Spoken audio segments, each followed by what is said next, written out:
Hello friends, very good morning to all of you. Welcome back to the channel online Shikshan. मैं हूं आपके साथ अंजलि बालियान और आप सभी का स्वागत करती हूं। तो जल्दी जल्दी से सभी प्रशिक्षु साथी जुड़ जाइए क्लास से।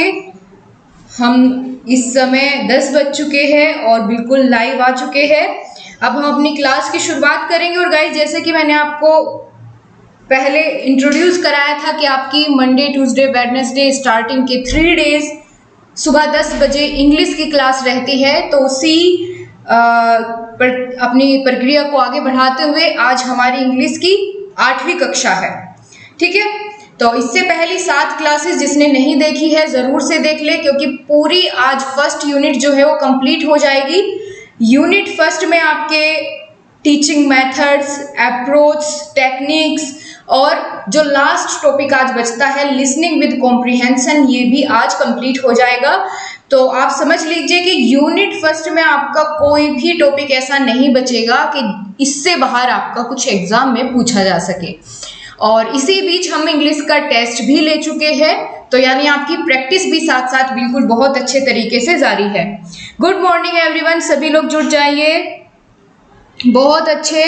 सुशा चौधरी, बिल्कुल आप लाइव ही है डियर, आप परेशान ना होइए, अब आप लाइव क्लास से ही जुड़ी हुई है। ठीक है, तो चलिए जल्दी से सभी लोग आ जाइए, फिर हम शुरुआत करते हैं आज की अपनी क्लास की। ऑलराइट, तो आज की क्लास में हम लोग क्या सीखेंगे, सबसे पहले इसी पर हम लोग बात कर लेते हैं। ठीक है, आज की क्लास में हम लोग क्या सीखने वाले हैं, तो सबसे पहले हम यही जान लेते हैं। सो आपकी मोबाइल स्क्रीन पर आप देख पा रहे होंगे आपका जो यूनिट फर्स्ट का लास्ट टॉपिक है, जिसको ज्यादातर सभी टीचर्स छोड़ देते हैं पढ़ाना, जिसका नाम है लिसनिंग विद कॉम्प्रिहेंशंस। ठीक है, इसको छोड़ देते हैं पढ़ाना, बाकी आपको मेथड्स करवा करके और छुट्टी कर देते हैं फर्स्ट यूनिट की। लेकिन ये आपका टॉपिक आपके सिलेबस में है तो हम नहीं छोड़ेंगे। अगर आपके सिलेबस में है तो हम कवर करेंगे, क्योंकि हो सकता है यहाँ से प्रश्न पूछ लिया जाए और आप इस बात से वाकिफ ना हो उस समय, तो ऐसा हम कतई नहीं होने देंगे। हर एक टॉपिक को कवर करेंगे, चाहे छोटा हो बड़ा हो। ठीक है, बिल्कुल। लैंग्वेज गेम भी इसी के अंतर्गत, ये अलग, थोड़ा अलग टॉपिक है, लेकिन ये आपके मॉडल पेपर में भी मैंने देखा और आपकी बुक में भी मैंने देखा, तो इसीलिए ये फर्स्ट यूनिट के अंतर्गत ही आ जाता है। बिकॉज आपकी पहली जो यूनिट है उसमें आपकी इंग्लिश की सारी थ्योरीज आ जाती है। ठीक है, तो उसमें आपकी इंग्लिश की सारी थ्योरीज आ जाती है, और इसके बाद जो यूनिट आपकी सेकंड यूनिट शुरू होगी उसमें आपका ग्रामर का पोर्शन सारा स्टार्ट हो जाएगा। हाँ बिल्कुल, नोट्स बनाते रहिए, साथ साथ आपको हर क्लास की पीडीएफ भी दी जाती है टेलीग्राम ग्रुप में, लेकिन क्लास के साथ साथ बैठकर आप नोट्स बनाना शुरू किया करिए। ठीक है, चलिए शुरू करते हैं गाइस अपनी क्लास को। आई होप कि आप सभी क्लास से जुड़ गए हैं, और बाकी जो नहीं जुड़ा है उसको भी जल्दी से एक बार लिंक शेयर कर दीजिए। चलिए हम शुरुआत करते हैं, तब तक सभी लोग आ जाएंगे। तो दोस्तों, आज की आपकी यूनिट फर्स्ट का लास्ट टॉपिक है, जैसे कि मैं आपको बता चुकी हूं। आज हम पढ़ेंगे लिसनिंग विद कॉम्प्रिहेंशन नामक आपका ये टॉपिक। क्या होता है इसमें, उसकी अगर बात करें तो सबसे पहले सिंपली हम कॉम्प्रिहेंशन का मतलब देख लेते हैं कि आखिर कॉम्प्रिहेंशन होता क्या है। ठीक है, आरती पाल, बिल्कुल आपके सभी जो इस तरह के क्वेश्चन है सबको मैं लूंगी। देखिए, बोर्ड पर मैं इसलिए नहीं पढ़ा पाती हूँ क्योंकि मेरे पास अभी सिस्टम का अरेंजमेंट उस तरह का नहीं है कि मैं लाइव आपको बोर्ड पर पढ़ा सकूं। ठीक है, तो इसीलिए मैं आपको लाइव अपने कंप्यूटर की हेल्प से आपको यहाँ पर मैं साथ साथ आपके कमेंट्स भी देख पाती हूँ और आपको पढ़ा भी देती हूँ। इसलिए मैं बोर्ड का इस्तेमाल अभी कम कर रही हूँ इसी वजह से, क्योंकि थोड़ा सिस्टम का अरेंजमेंट नहीं है उस हिसाब से। ठीक है, तो लेकिन कोई बात नहीं, धीरे धीरे करके आपको सभी चीजें एडजस्ट करके प्रोवाइड की जाएगी, so don't worry about it. चलिए शुरू करें। सबसे पहले जानते हैं कॉम्प्रिहेंशन होता क्या है। तो देखिए दोस्तों, किसी भी सिचुएशन को समझना, उसके साथ फैमिलियर होना क्या कहलाता है? कॉम्प्रिहेंशन कहलाता है। The ability to understand completely and to be familiar with a situation, facts etcetera.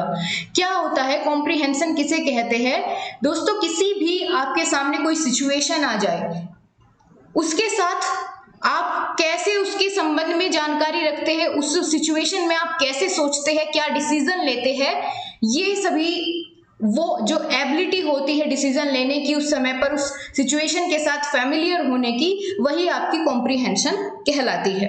अब आपके जो सिलेबस में टॉपिक है ये किस हिसाब से यहाँ पर दिया गया है, यहाँ क्या इसका मतलब पड़ता है, उसकी अगर बात करें तो देखिए यहाँ आपको दिया गया है, टॉपिक का नाम है लिसनिंग विद कॉम्प्रिहेंशन। क्या बताया गया है इस टॉपिक में कि listening comprehension is more than just hearing what is said. कि लिसनिंग कॉम्प्रिहेंशन क्या होता है? सिर्फ सुनने से कहीं अधिक है। ठीक है, अगर आप कोई बात सुनते हैं, कोई सिचुएशन के बारे में आपको कोई सामने वाला बता रहा है, तो सिर्फ उस सिचुएशन के बारे में सुनने से उसका मतलब कहीं अधिक है। क्यों है अधिक?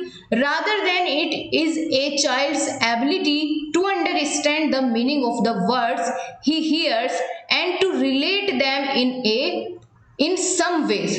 मतलब बात पूरी की पूरी यहाँ वही बताई गई है। लिसनिंग मतलब सुनना, कॉम्प्रिहेंशन आप कह लीजिए किसी भी सिचुएशन जो आपके सामने रखी गई है उसको समझना, उसके साथ फैमिलियर हो जाना। तो यानी आपके सामने किसी ने कोई सिचुएशन रखी, आपने वो सुनी और सुनने के साथ साथ उसको अंडरस्टैंड किया, समझा। ठीक है, और उसका आपने क्या किया, उसको रिलेट कर लिया उस सिचुएशन से अपने आप को, और फिर उसके बाद जो आपने डिसीजन लिया वही होती है यहाँ पर लिसनिंग कॉम्प्रिहेंशन। ठीक है, बिल्कुल नेहा त्रिवेदी, बिल्कुल सही आपने बताया। आगे बात करते हैं दोस्तों, this is an important skill to develop even an early stage. यानी बच्चे जो शुरुआती दौर में सीखते हैं, प्राइमरी स्टेज पर होते हैं, तो प्राइमरी स्टेज पर सिखाने के लिए ये बहुत ही अच्छा कौशल है लिसनिंग कॉम्प्रिहेंशन। क्योंकि छोटे बच्चों के सामने अगर हम इस स्किल का यूज करें, स्किल को डेवलप करने की कोशिश करें, तो उससे क्या होगा, वो एक अच्छे लिसनर तो बनेंगे, उसी के साथ साथ क्या होगा, एक गुड कम्युनिकेटर भी बनेंगे, एक अच्छे वक्ता भी बनेंगे। अगर हम लिसनिंग विद कॉम्प्रिहेंशन का इस्तेमाल अर्ली स्टेज पर करते हैं, छोटे बच्चों के साथ प्राइमरी स्टेज पर करते हैं, तो उसी के साथ क्या होगा, वे एक अच्छे लिसनर भी बनेंगे, क्योंकि वो बात को सुनते हुए साथ साथ उसको अपने आप से रिलेट कर रहे हैं, उसको समझ भी रहे हैं, और एक लिसनर अच्छे हो जाएंगे। और उसी के साथ साथ जब कोई ध्यान से किसी की बात सुनता है, तो जब वो अपनी तरफ से उस पर कुछ बोलता है, तो वो एक अच्छे तरीके से, क्योंकि सोच समझकर बोली गई बात में अलग ही आप कह सकते हैं एक अलग ही इंप्रेशन होता है, एक अलग ही तरीके से वो झलकती है वो बात। तो यहाँ पर वही बताया गया है कि अगर हम छोटे बच्चों में भी अर्ली स्टेज में भी इस स्किल को डेवलप कर देते हैं, तो बच्चे क्या होंगे, अच्छे लिसनर बनेंगे, और साथ ही साथ एक अच्छे कम्युनिकेटर भी बनेंगे। तो ये तो होगी कि भाई इसकी इंपॉर्टेंस क्या है। आगे बात करें कि कुछ सजेशंस जो आपके पूछ लिए जाते हैं, हालांकि ये आपका यहाँ पर मॉडल में आपका एक्सप्लेन किया गया था टॉपिक, वहीं से मैंने आपको इसको एक्सप्लेन करने की कोशिश की है, क्योंकि वहां ज्यादा अच्छा समझाया गया था अकॉर्डिंग टू योर बुक। तो बात कर लेते हैं कि कौन कौन से सजेशन हैं इंप्रूव करने के आपके लिसनिंग स्किल को। आपका जो एक श्रवण कौशल होता है, लिसनिंग स्किल होता है, उसको इंप्रूव करने के क्या सजेशन आप देना चाहेंगे, इस तरीके से एग्जाम में पूछ सकते हैं। तो चलिए, इसके 3 स्टेप्स होते हैं गाइस, कि अगर आप लिसनिंग स्किल को इंप्रूव करना चाहते हैं, वो 3 स्टेप्स में हम करेंगे। वो कैसे? पहले अगर बात करें तो बिफोर लिसनिंग, यानी सुनने से पहले भी जो हम कार्य करना शुरू कर देते हैं अपने श्रवण कौशल के प्रति, तो वो कैसे करेंगे, एक बार यही समझिए आप, फिर आप देखेंगे कि कैसे हम अपनी लिसनिंग स्किल को इंप्रूव कर सकते हैं 3 स्टेप्स को फॉलो करके। बात करते हैं, think about the topic the text you are going to listen. मतलब जो भी आप सुनने जा रहे हैं उस टॉपिक के बारे में, उस टेक्स्ट के बारे में पहले ही क्या करना, सोचना। पहले ही सोचना आपको उस टॉपिक के बारे में जो आप सुनने जा रहे हैं, ठीक है, या समझने जा रहे हैं। सुनना समझना एक साथ यहाँ पर रिलेट करके रखेंगे, ठीक है, क्योंकि यहाँ पर सिर्फ और सिर्फ सुनने से मतलब नहीं है, सुनी गई बातों को या पढ़ी गई बातों को ग्रहण करना भी इसी के अंतर्गत निहित होता है, ठीक है। तो यहाँ क्या बताया गया है कि भाई जो भी टेक्स्ट लिखा हुआ है उसको आप पढ़ें या सुने, उससे पहले आपको सोचना होता है कि आप आखिर सुनने क्या जा रहे हैं, आप समझने क्या वाले हैं। What do you already know about it, क्या आप उसके बारे में पहले से कुछ जानते हैं, और जानते हैं तो क्या जानते हैं उस टॉपिक के बारे में आप पहले से। तो ये एक स्टेज हो जाती है, यानी अपने आप अगर लिसनिंग स्किल को अच्छा करना चाहते हैं उसके लिए सबसे पहला जो स्टेप होगा वो यह होगा कि आप सुनने से पहले एक बार सोचें कि आप किस टॉपिक को सुन रहे हैं या किस टॉपिक के बारे में पढ़ रहे हैं, आप उसके बारे में पहले से क्या जानते हैं, यानी अपने ऊपर पहले ही कार्य करना शुरू कर देते हैं सुनने से पहले किसी बात को या किसी सिचुएशन को। आगे बात करें तो यहाँ पर दोस्तों एक कॉम्प्रिहेंशन दिया गया है, ये आपने देखा भी होगा, छोटे बच्चों की बुक्स में मिल जाता है।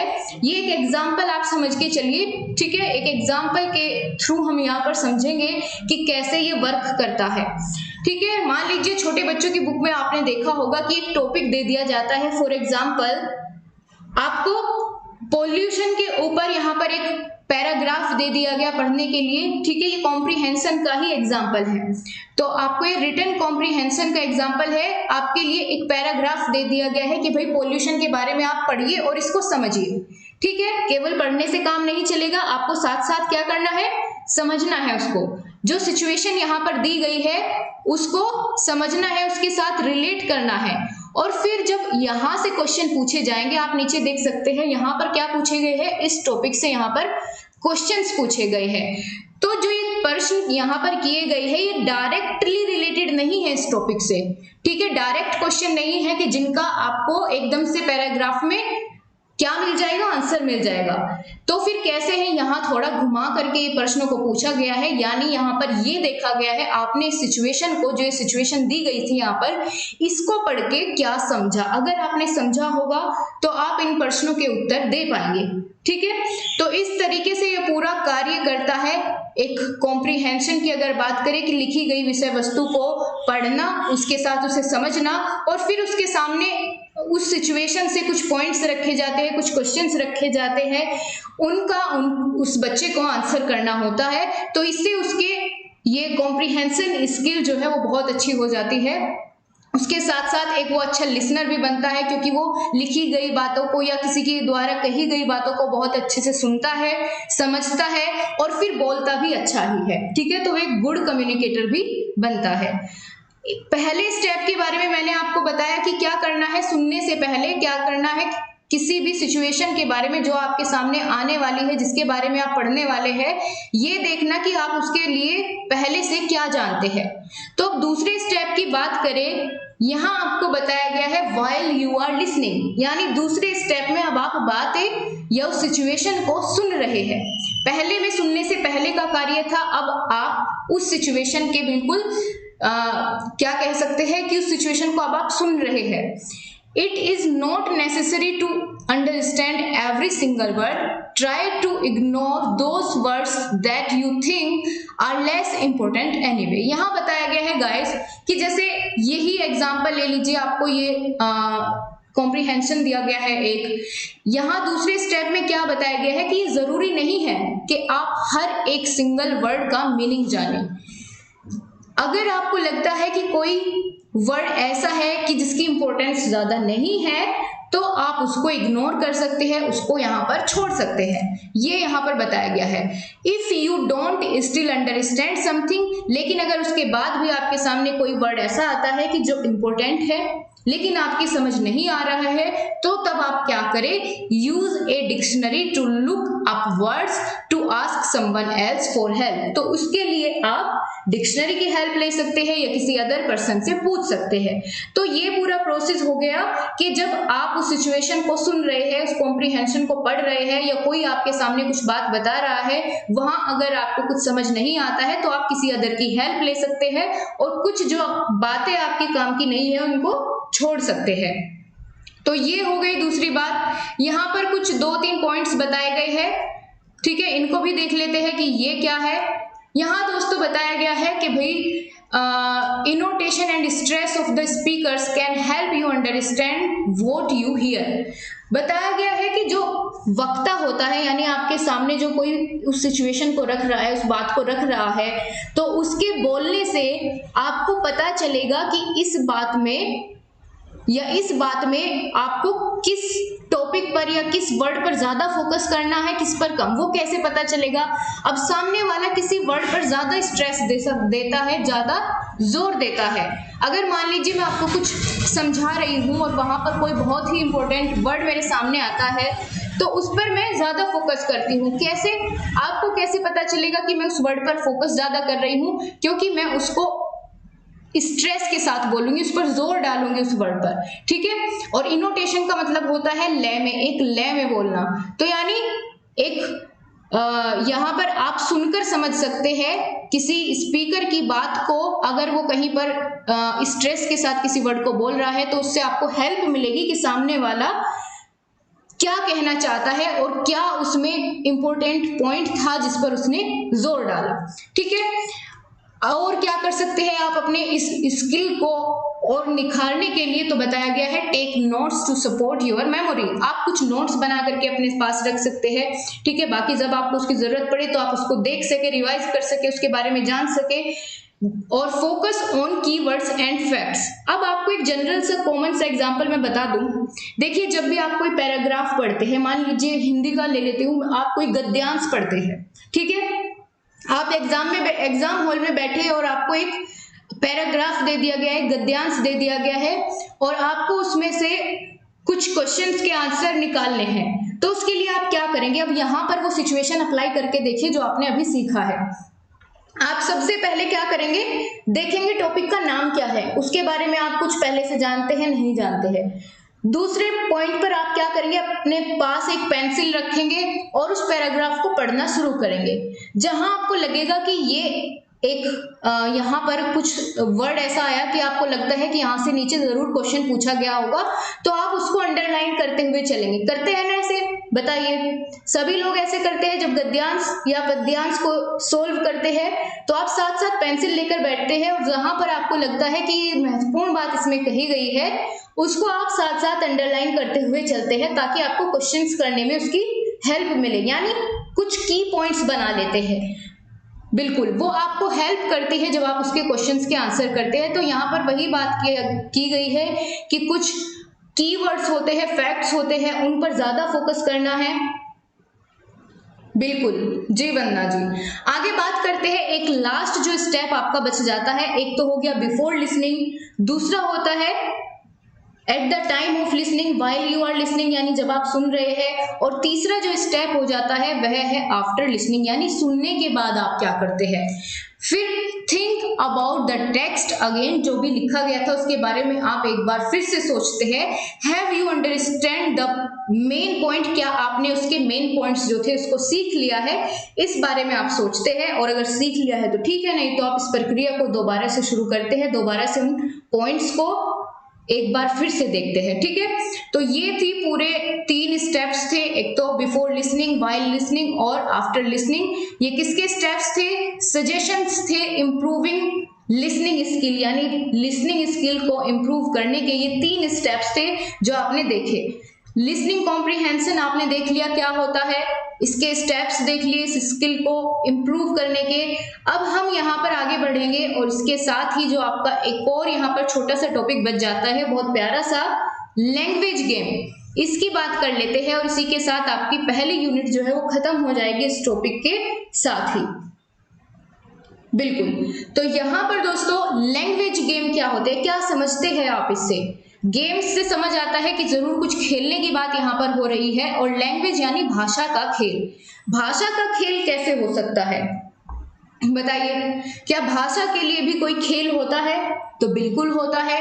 कोई एग्जाम्पल देना चाहेगा कि लैंग्वेज गेम्स के अंतर्गत क्या क्या या किस तरह के गेम्स आते हैं, उसमें आप कैसे गेम्स खेलते हैं? लैंग्वेज गेम्स के अंदर अगर बात करें, क्या इसके एग्जाम्पल्स हो सकते हैं? बताइए। बातों से ज्यादा समझने में फोकस करिए। आप सभी लोग बातों में ज्यादा ध्यान देते हैं। बिल्कुल बताने की कोशिश करिए थोड़ा अपनी तरफ से, फिर आप बहुत अच्छे से समझ पाएंगे। अब जो हमने लिसनिंग स्किल्स डेवलप करने के 3 स्टेप्स आपको बताए, अब समझ लीजिए उनको यहाँ पर हम लागू कर रहे हैं। जो मैंने आपको इस टॉपिक के बारे में पूछा, तो यानी हमने पहला स्टेप फॉलो कर लिया है कि बिफोर लिसनिंग आप ये देख रहे हैं अब कि आपको इसके बारे में कुछ पता है या फिर नहीं, और पता है तो क्या पता है, तो वो मैं भी आपसे पूछ रही हूँ। फिर उसके बाद आप सुनेंगे, यानी व्हाइल लिसनिंग वाला प्रोसेस शुरू होगा, और लास्ट में हम ये देखेंगे कि क्या हमने जो इसके इंपॉर्टेंट फैक्ट्स थे, इंपॉर्टेंट कीवर्ड्स थे, क्या हमने उनको समझा या फिर नहीं समझा। चलिए बताइए। चलिए जब तक आप आंसर करें तब तक मैं शुरू करती हूँ कि लैंग्वेज गेम आखिर क्या होता है। लैंग्वेज गेम्स प्ले वेरी, और ये क्या भूमिका निभाते हैं, ठीक है, एक विद्यार्थी के जीवन में। चलिए शुरू करें। Language games play very important role in teaching of English and other subject. बताया गया है कि बहुत ही महत्वपूर्ण होते हैं किसी भी लैंग्वेज को, यानी इंग्लिश को या किसी अदर सब्जेक्ट को सिखाने के लिए। Language games encourage students to think, ये बच्चों को सोचने के लिए उत्साहित करते हैं।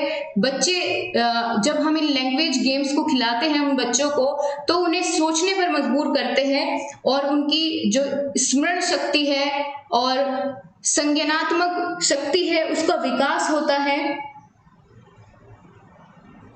आगे बात करें, it enhance vocabulary of students, ये स्टूडेंट्स की वोकैबुलरी को भी अच्छा बनाते हैं, ठीक है। हाँ बिल्कुल। अब यहाँ पर दोस्तों हम समझेंगे कि लैंग्वेज गेम्स के एग्जाम्पल्स की अगर बात करें क्या क्या हो सकते हैं।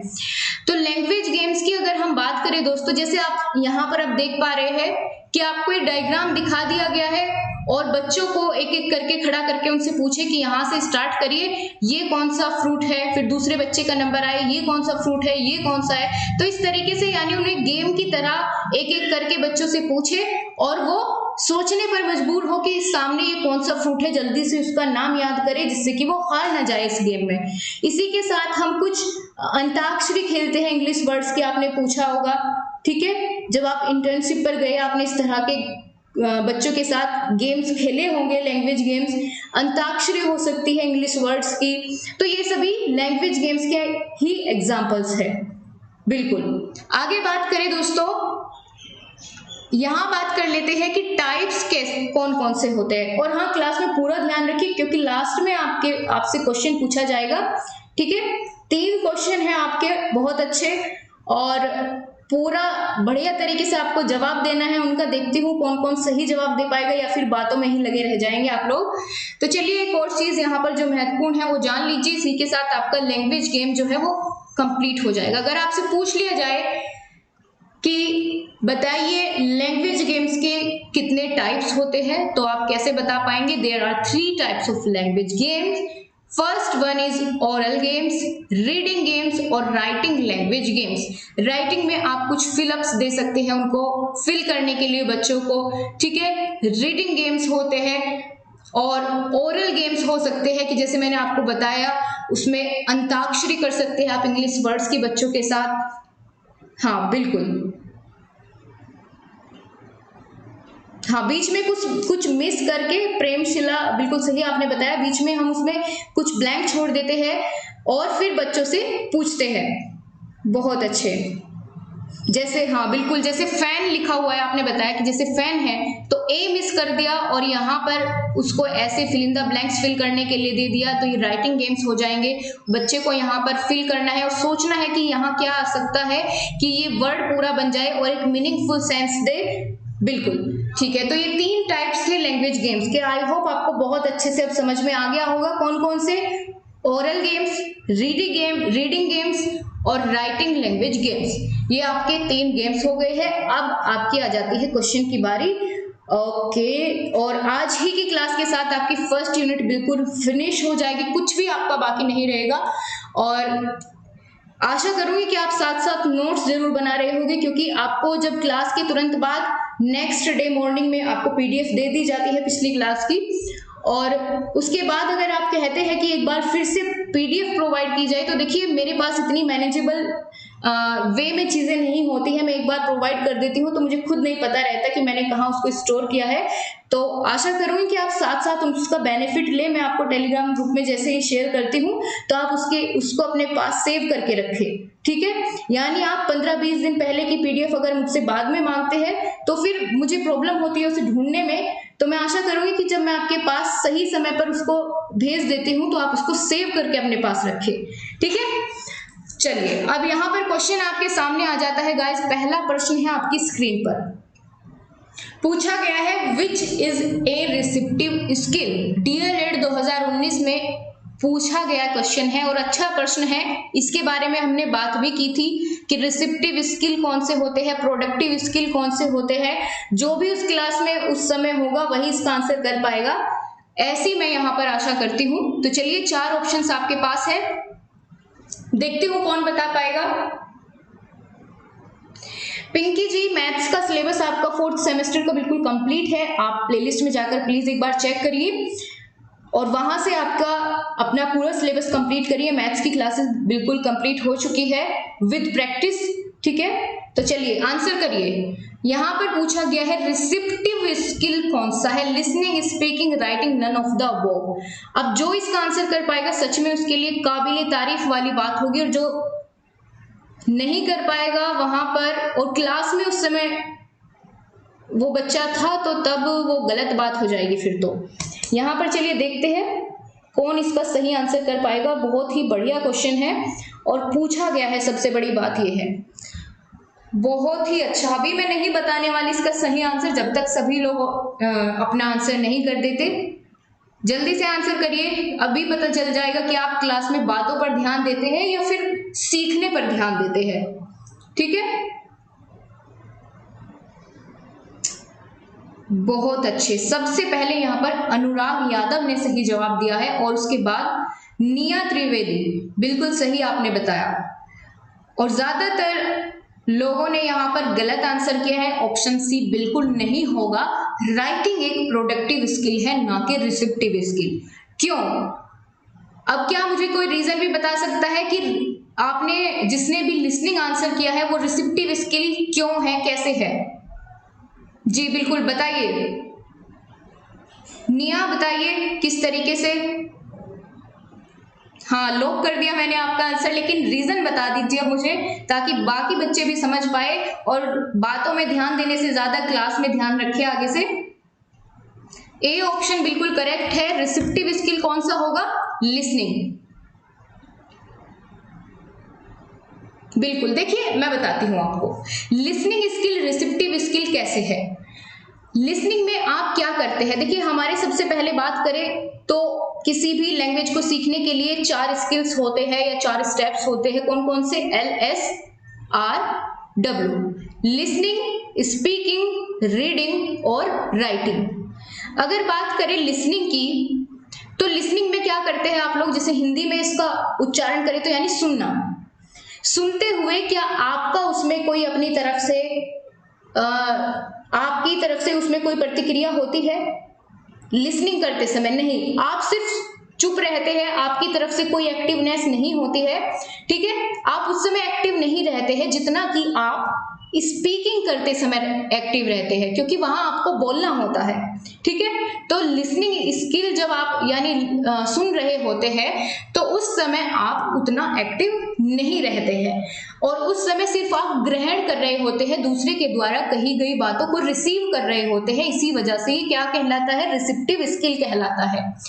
स्पीकिंग कैसा स्किल है? स्पीकिंग में आप प्रोडक्टिव होते हैं, अपनी तरफ से कुछ नया बताने की कोशिश करते हैं, नया कहने की कोशिश करते हैं, आप अपने विचारों को दूसरे के सामने रख रहे होते हैं, आप पूरी तरीके से एक्टिव होते हैं, है ना। तो ये कैसा स्किल हो गया? ये हो गया है प्रोडक्टिव स्किल। स्पीकिंग हो गया प्रोडक्टिव स्किल। अब बात करें रीडिंग की। रीडिंग में आप बिल्कुल देखिए बताया, क्योंकि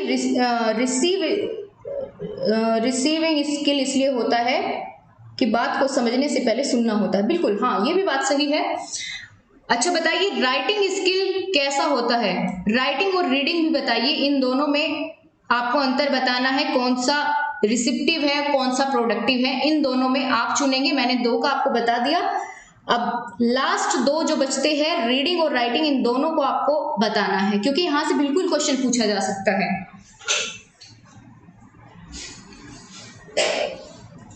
बताइए, रीडिंग और राइटिंग में कौन सा स्किल रिसिप्टिव है, कौन सा स्किल प्रोडक्टिव है? जहां पर आप अपने विचारों को दूसरे के सामने रख रहे हो, ठीक है, वहां पर यानी आप एक्टिव हो। लेकिन जहां किसी दूसरे के द्वारा कही गई बातों को सुन रहे हो या दूसरे की लिखी गई बातों को आप पढ़ रहे हो, तो वहां आप उसकी बातों को रिसीव कर रहे हो, उसको सुन रहे हो, समझ रहे हो। वहां पर आपका कोई अपना रोल नहीं है, आपके अपने कोई विचार वहां पर व्यक्त नहीं हो रहे हैं, सिर्फ और सिर्फ आप दूसरे के द्वारा कही गई बातों को समझ रहे होते हैं। बहुत अच्छे, कोई बात नहीं है पूजा, आप शुरू से देख लीजिए। अब आपकी क्लास खत्म ही होने वाली है, आप बहुत लेट हो चुकी है। रीडिंग कैसा होता है, रिसिप्टिव होता है। अमन ने बिल्कुल सही बताया है, बहुत अच्छे। रिंकी शर्मा बिल्कुल सही आपने बताया, रीडिंग भी रिसिप्टिव स्किल है। अगर यहाँ पर ऑप्शन में रीडिंग भी होता तो रीडिंग भी कौन सा हो जाता, रिसिप्टिव स्किल हो जाता। और राइटिंग और स्पीकिंग कैसा होता है, ये आपका प्रोडक्टिव स्किल होता है। बहुत अच्छे, आई होप कि आपको इन चारों में डिफरेंस समझ में आ गया होगा, कौन सा रिसिप्टिव होता है, कौन सा प्रोडक्टिव होता है। और आपका 2019 बैच में ये पेपर में पूछा गया आपका ये प्रश्न था। आई होप कि आपको बिल्कुल क्लियर हो गया होगा। आगे चलते हैं अगले प्रश्न पर। किसी को कोई डाउट इसमें पूछ सकता है अभी, अगर कुछ भी इसमें परेशानी आपको है। चलिए तो फिर आगे बढ़ते हैं। अगला क्वेश्चन आपकी स्क्रीन पर है, ये आपका इसी क्लास से है, आपका कॉम्प्रिहेंशन हमने सीखा। अब आप बताइए, कॉम्प्रिहेंशन से सिंपली आप क्या मतलब समझते हैं? अंडरस्टैंडिंग रीडिंग पेज की लिखी गई विषय वस्तु को समझने पर ध्यान देना, या दूसरा पॉइंट है एक्सप्लेनिंग रिटन पेज कि पढ़ा हुआ कोई लिखी हुई वस्तु को आपको पढ़ के सुनाना, किसी को बताना, क्या ये होता है? या ऑप्शन नंबर सी, ए और बी दोनों, या डी नन ऑफ दीज। अब आप बताइए जल्दी से, सेकंड क्वेश्चन का आंसर क्या होगा? बहुत ही बढ़िया, सभी को क्लियर है?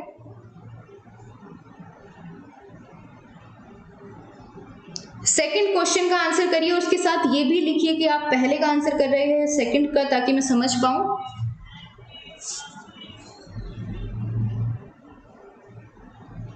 थोड़ा सोचकर जवाब दीजिएगा, आप फिर से एक बार गलत आंसर की तरफ बढ़ रहे हैं।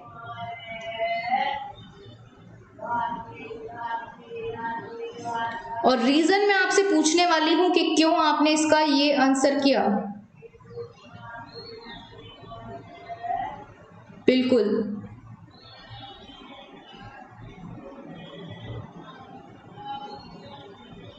देखिए गाइस, यहां पर सिर्फ एक ही बच्चे ने सही जवाब दिया है, और वह है, अभी तक बात करूं, फिजा अहमद।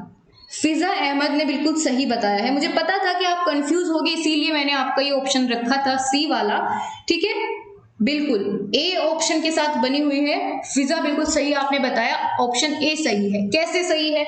मैंने अभी आपको क्या बताया कि आपके सामने कोई सिचुएशन होती है, उसको आपने खुद समझने पर ध्यान देना है, ना कि किसी दूसरे को एक्सप्लेन करने पर, ना कि किसी दूसरे को समझाने पर। आपको सिचुएशन को, आपको उस लिखी हुई विषय वस्तु को या किसी के द्वारा कही गई विषय वस्तु को खुद समझना होता है, खुद से अंडरस्टैंड करना होता है, ना कि वहां किसी और को, अदर पर्सन को एक्सप्लेन करना होता है, ठीक है। तो इस वजह से यहां पर आपका ऑप्शन ए सही होगा। ए ऑप्शन जिसने बताया बिल्कुल सही है। आयुषी बिल्कुल सही है, सुमन देवी बिल्कुल सही, पूजा सही आपने बताया, ठीक है। आई होप कि क्लियर हुआ होगा। आगे बढ़ते हैं, और लास्ट क्वेश्चन आपकी स्क्रीन पर है जी। मैंने रीजन आपको बता दिया है, बिल्कुल, अब आपको कोई डाउट इसमें नहीं होना चाहिए। थर्ड क्वेश्चन का आंसर करिए, what are the two productive skill. 2018 में पूछा गया प्रश्न है, और आशा करूंगी कि अब समझाने के बाद कोई इसमें गलती नहीं करेगा। मैंने कहा था आपको कि यहाँ से आपके जो ये 4 स्किल्स होते हैं, LSRW, यहाँ से ज्यादातर क्वेश्चन बन जाते हैं आपके हर एक ईयर में। लगभग एक क्वेश्चन तो जरूर आपको देखने को मिल जाता है। तो अब बताइए आपको, थर्ड क्वेश्चन का आंसर करिए। प्रोडक्टिव स्किल बताने हैं कि प्रोडक्टिव स्किल का कौन सा जोड़ा है, लिसनिंग स्पीकिंग या B listening writing, option C speaking writing या ऑप्शन नंबर डी लिसनिंग और रीडिंग। प्रोडक्टिव स्किल बताना है आपको। बहुत अच्छे, ये हुई बात। अब बिल्कुल मुझे समझ आ गया है कि यहाँ पर आपको इसमें कोई डाउट नहीं रहा है, सभी ने बिल्कुल सही जवाब दिया है, बहुत ही बढ़िया। यहाँ पर थर्ड क्वेश्चन का आंसर ए किसने किया ये मुझे जरूर दिखा दीजिए एक बार। थर्ड क्वेश्चन का आंसर ए कौन कर रहा है? अभी मैंने आपको बताया कि प्रोडक्टिव स्किल कौन से होते हैं जिनमें आपका पार्टिसिपेशन ज्यादा हो, आपके विचारों को ज्यादा अहमियत दी जा रही हो, आपका पार्टिसिपेशन ज्यादा हो, आप एक्टिव ज्यादा हो, वही प्रोडक्टिव स्किल है। तो लिसनिंग में क्या आप उतने एक्टिव होते हैं? बिल्कुल नहीं होते हैं। तो यहाँ तो इसे देख के ही आपका ऑप्शन गलत हो जाता है, आगे बढ़ने की जरूरत ही नहीं है। आगे बात करें दूसरे ऑप्शन में देखें तो यहाँ भी लिसनिंग की बात की गई है, तो ये भी गलत हो जाएगा। ऑप्शन डी को देखें, यहाँ भी लिसनिंग की बात की गई है, ये भी गलत है, क्योंकि लिसनिंग तो आपका रिसेप्टिव स्किल है, अभी पहले क्वेश्चन में ही तो हमने सीखा था। और बात करें सी की, तो स्पीकिंग और राइटिंग में आपका पार्टिसिपेशन ज्यादा होता है, आप ज्यादा एक्टिव रहते हैं, आप अपने विचारों को प्रोड्यूस करते हैं, तो ये प्रोडक्टिव स्किल होता है। तो इसीलिए ऑप्शन सी बिल्कुल आपका बिल्कुल करेक्ट है, ठीक है। हाँ, ऑप्शन सी बिल्कुल सही अब आपका है, कोई बात नहीं है, गलती से टाइप हो गया है तो कोई दिक्कत नहीं है।